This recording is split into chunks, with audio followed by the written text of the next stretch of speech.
At the family dinner, I was lifting my glass when I heard it, my father's voice cutting through the chatter like a blade. Nobody needs your money or you. The room didn't even flinch. My sister nodded, almost amused, as if she'd been waiting to say it out loud for years. Heat crawled up my neck, but I kept my face steady, my smile small, my silence sharper than anything they threw at me. They thought I'd swallow it the way I always did. But sitting at that table, surrounded by people who only valued what I provided, I knew something they didn't. Their downfall had already begun. I grew up in that house believing silence was the price of belonging. My parents never said it outright, but it lived in the pauses between their sentences, those tiny, sharp moments where I learned my value came from what I could give, not who I was. Even as a kid, I filled the gaps. If Sarah forgot her homework, I ran it to school. If Dad needed someone to stay home with Grandma, I canceled my plans. And when Sarah hit adulthood and her bills started piling up, somehow they all ended up in my hands too. They called it being the reliable one, but reliability turns into servitude, fast when no one asks how you're doing. On the outside, my family looked warm, tight-knit, loud in a good way. Holiday photos, matching sweaters, my mom's famous sweet potato casserole sitting in the middle of the table like a trophy. People always said we were lucky, but the kind of luck they meant was the pretty kind, the kind you can frame, not the kind that keeps you safe. Grandma was the only person who ever looked at me and didn't see utility. I still remember her tiny kitchen, the smell of peppermint tea and old books, the way her hands would rest on mine when she said, "You don't have to save the whole world, honey."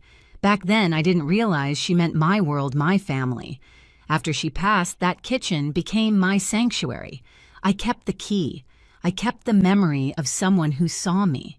Back at the dinner table, the same table I'd spent decades setting, clearing cooking for, I sat between people who had rewritten me in their heads. Not Maya, the project manager, not Maya who paid her own rent and built her own life, but Maya, the one who fixes things, the one who always shows up, the one who covers the bill, the one who doesn't complain. Dad didn't even look up when he said the words. Mom just kept slicing the ham. Sarah smirked into her wine. And somehow in that moment, everything clicked into place like a door finally shutting. That house wasn't mine. Never had been. Maybe that's why their words didn't crush me the way they expected. It hurt God, it hurt, but it didn't break me. It clarified things. It made the air sharp. It made the path forward clean. I realized something no one at that table had ever imagined. I didn't need them either. Not their approval, their guilt, their rules, or the seat they thought they had the right to take away. And for the first time in my life, the silence didn't feel like surrender. It felt like a beginning. The dinner kept going as if nothing had happened. Plates, scraped glasses, clinked. Someone laughed at a joke I didn't hear. But inside my head, everything went still, like the world had dropped into slow motion. I watched my family the way you watch strangers on a train, curious, detached, wondering how you ever thought you belonged among them. Sarah leaned back in her chair, swirling her wine like she'd won something. "Mom's right," she added casually. "You take things too seriously, Maya.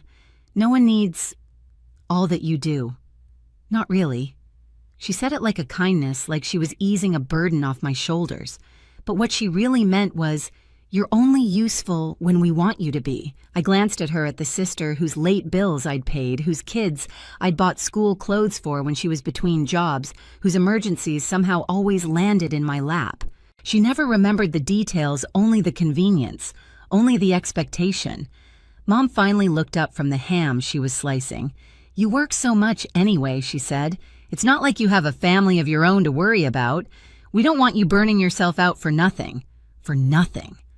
That one stung more than I'd admit. As if every hour I spent climbing my career, every quiet effort to build a life by myself, was worthless because it wasn't serving them. Dad didn't even glance my way when he muttered, "Let's not make this dramatic. It's just the truth. You take things personally." It was gaslighting with a coat of polite varnish. They had long mastered the art. I looked around the table, the candles, the holiday centerpiece, the empty chair Grandma used to sit in. I used to think her absence left a simple ache, but now it felt like a warning I hadn't listened to soon enough. Sarah dropped her fork, annoyed by my silence. "Come on, Maya, say something." But I didn't trust my voice. Not because I was afraid of what they'd think, but because anger, like that quiet, precise razor sharp, doesn't want to be spoken. It wants to be acted on. I reached for my napkin, folded it neatly, and set it by my plate. A simple motion, but it shifted something in the room. Sarah noticed first. Her brow tightened. Mom paused mid-slice. I stood calm as the surface of a frozen lake. "I hear you," I said softly, loud and clear. Dad waved a hand dismissively. "Good, then we can move on." But the truth was, that was the moment I moved on from the version of myself they'd built. The Maya who bent, who fixed, who carried. The Maya who gave without asking, who stayed small so others could stay comfortable. As I walked toward the hallway to grab my coat, I felt something inside me settle into place. Not a crack, not a break, but a decision. They wanted me silent. Fine. Silence was exactly what they would get. And they had no idea what silence from me actually meant. I didn't slam the door when I left. I didn't storm out or raise my voice. I simply stepped into the cold night, letting the air bite at my cheeks, as if it could keep me from sinking too deep into the hurt. The porch light flickered behind me, and for a second I saw my reflection in the window. Tired eyes, tense, shoulders, the familiar posture of someone who'd carried too much for too long. The walk to my car felt longer than usual. Each step peeled back another layer of memory every time I'd shown up with groceries when Sarah forgot payday. Every emergency bill Mom guilted me into covering. Every moment Dad praised my reliability only to punish me with it later. By the time I reached the driver's seat, a quiet tremor ran through my hands. Not from fear, from recognition, from clarity. At home, the silence hit harder than their words. I turned on the hallway lamp, soft, warm light spilling across my small, tidy living room. The space had always felt like a pause between battles. That night, it felt like neutral territory, finally reclaimed. I sat at my dining table, pulled my laptop closer, and opened a folder I'd never dared start before. Family payments. The name looked foreign, almost clinical. But the truth inside it wasn't new bank statements, transfers, receipts I'd buried under rationalizations like they needed help or it's just this once. I went through them slowly like someone sorting through the wreckage of a house after a storm. Patterns jumped out, repeated withdrawals, emergency charges, late-night transfers. The timeline formed itself sharp and undeniable. For years, I thought speaking up would make me cruel. But silence had made me disposable. The decision arrived gently the way dawn touches a dark room. No drama, no breakdown, just a shift. I sent an email to a lawyer whose name Jen had mentioned months earlier. She once told me, if you ever get tired of being their safety net, call him. Back then, I laughed it off. Now it felt like the most natural thing in the world. I attached everything, every receipt, every transfer, every message. My cursor hovered over the send button. I breathed once steady, click. The file left my inbox quiet and final. They wanted a silent Maya. They were getting one. Just not the version they expected. The reply from the lawyer came faster than I expected. "I've reviewed what you sent," he wrote. "This isn't just family help. It's a pattern of financial exploitation. If you're ready, we can move forward. Ready." I stared at that word. Then I saw Dad's bored face in my mind, heard Mom say, "No one needed me." Saw Sarah smirking into her wine. I typed back one sentence. "I'm ready." The days that followed were different. I wasn't patching holes in someone else's boat. I was building a case. I met the lawyer in a small office downtown. He listened while I laid everything out from the first borrowed payment to the night they told me I wasn't needed. He asked questions, dates, amounts, exact phrases from their texts. "You understand," he said once we file this stops being private. It becomes a legal matter. They stopped being just family when they treated me like a walking account," I said. "We documented everything. Late-night transfers Sarah begged for. Emergencies Mom called about. Times Dad wrapped my help in words like duty. On paper, it was a straight line of withdrawals and guilt. When the fraud report was submitted, there was no thunderclap, just a confirmation email and a message from my lawyer. They'll open an investigation." Meanwhile, my family noticed the shift. Sarah texted first. "You're acting weird. Is this about dinner? Mom didn't mean it." I didn't answer. Then Mom called. Then Dad. Voicemails stacked up. "We're worried about you. Don't take things so personally. Family talks, you know that." In one message, I heard Sarah in the background complaining that her card kept getting declined. I let it play to the end, then deleted it. 2 weeks later, my lawyer called. "They've opened an investigation," he said. "There's enough to move forward. They'll speak with you again and with them." "Them," I repeated. "You've been carrying this alone for years," he said. "It's theirs to carry now."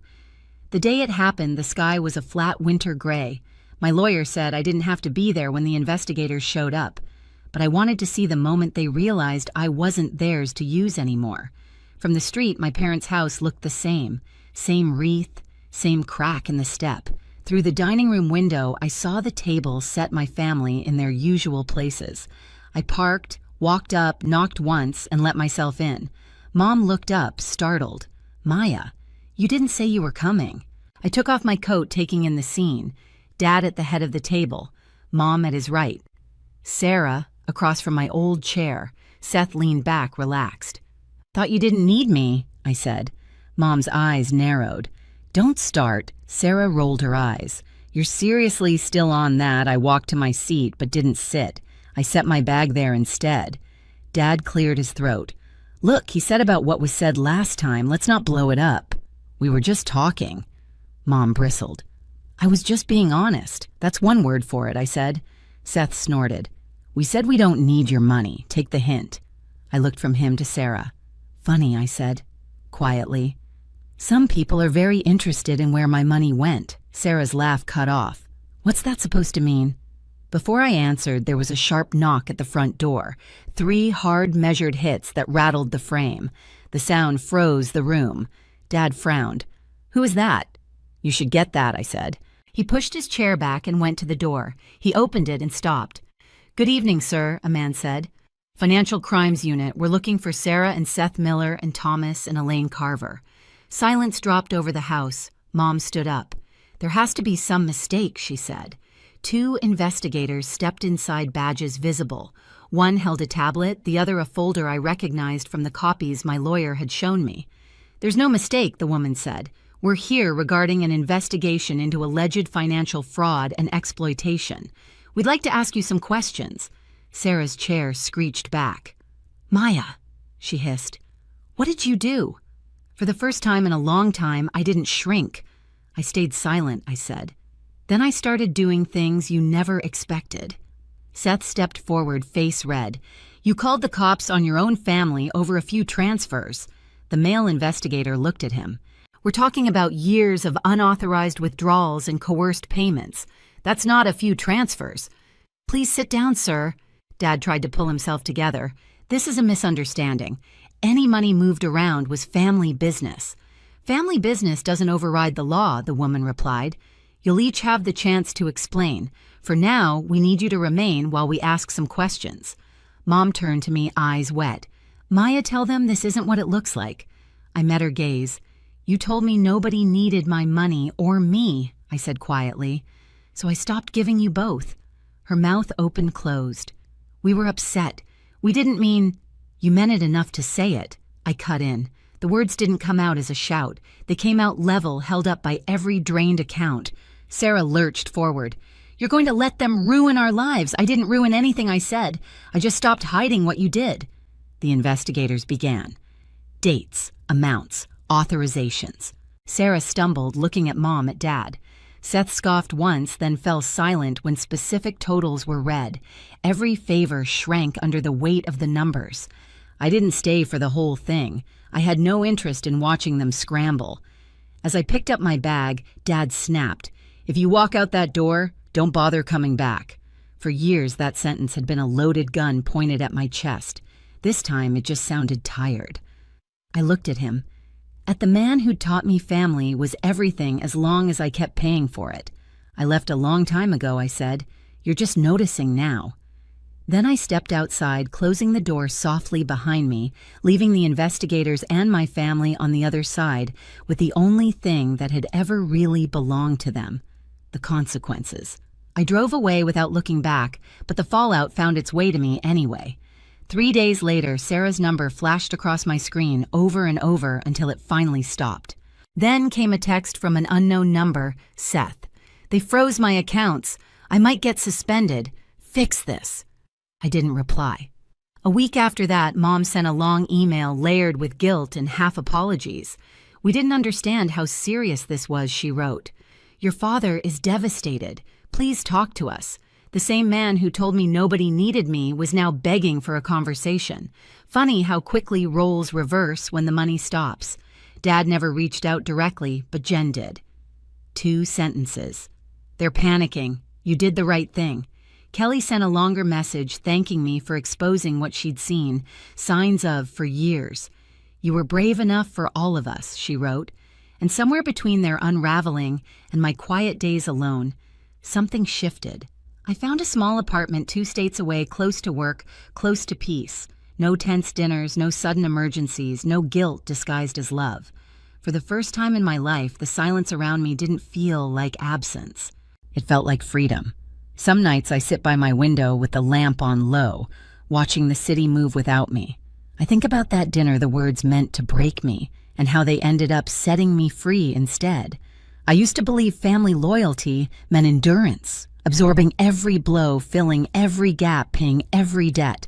But love without respect isn't loyalty, it's captivity. Walking away wasn't punishment, it was clarity. And is, the same silence they once mocked, became the boundary that saved me. If any part of my story feels familiar, if you've ever been dismissed, or told you were too sensitive, you aren't alone. You deserve reciprocity, not extraction. You deserve to be seen, not spent. Share your experience in the comments. I read all of them. And if you want more stories like this, hit subscribe so you won't miss what comes next.